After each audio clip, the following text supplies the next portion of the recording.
You know what you learn with royal history is that nothing really is taken to chance.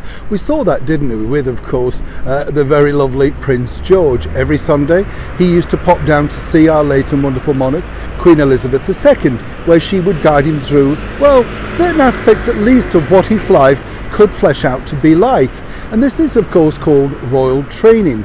A lot of people don't realise this goes on behind the scenes. Even, of course, the late and brilliant Queen Victoria had what they call the Kensington system, where she was trained by various people as what would be expected of her as monarch. And you have to remember that that was a different time where not necessarily the monarch could have been criticised. Although in the Victorian era, let's not forget, a lot of those satirical magazines came out for the first time mocking the British monarchy. You see, as I often say here on the show, nothing is truly new. But on the 1st of November 1946, a true new royal revelation literally took place at the Empire Theatre in Leicester Square in London, attended by King and Queen and of course the two princesses, Princess Margaret and Princess Elizabeth. But there was a sort of a bigger picture about this very first Royal Command film performance. As ever, let me explain. It's always good to see you. Are you all right? Yes, I'm not bad. Thank you. I just like to say that, you know, every now and again. Are you all right? I mean, if you know, let me know. I know we're miles apart, but we're together, aren't we? That's the world of digital, you see. It's frightening to think, isn't it, that where I am, you can be. And you know, it's very strange. I was on the tube the other day and I saw somebody watching one of the videos, and you kind of think, you've no idea. I'm sat right next to you. I could in fact recite it live. I know. You see, this is the world, isn't it? Digital world. Back as ever to your royal story of the day.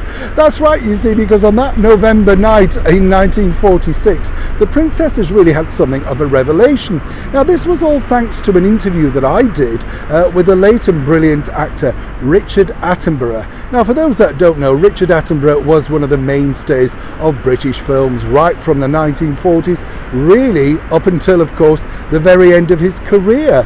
I've been lucky enough to meet David Attenborough as well, the brother, so you know, you can understand a very talented family.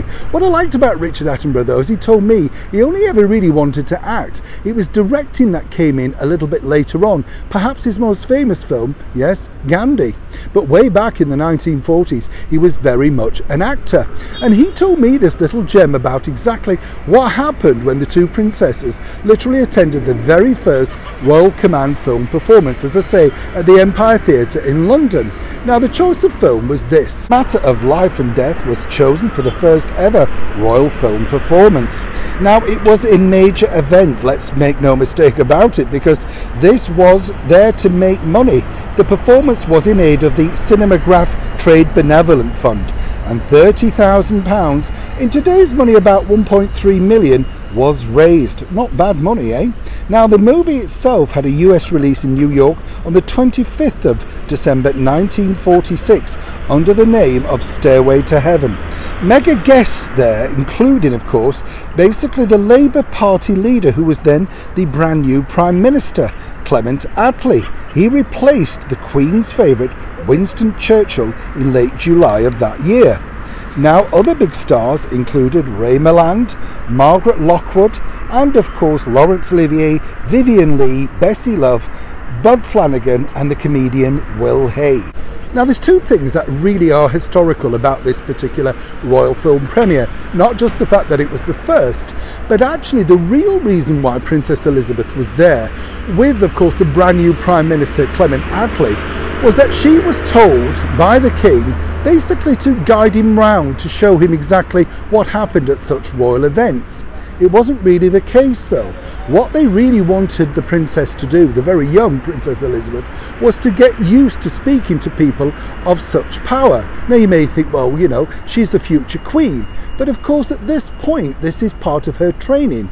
Now, this was something that Princess Margaret didn't have to do. She was able to mix and mingle with all the glamorous stars and enjoy the cocktails and canapes after the film screening. Now, what was interesting here, as Richard Attenborough pointed out to me, she very quickly guided him through and sort of explained, you know, what was expected, all that sort of stuff, because you've got to remember this was a new position for him. He'd only had the role since July, and this was very much a big event for the British Prime Minister to be attending.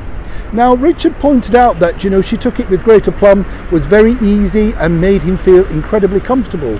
But as he said, it was very strange to see our future monarch literally wandering around the foyer, introducing the Prime Minister to these big stars like Ray Milland, etc.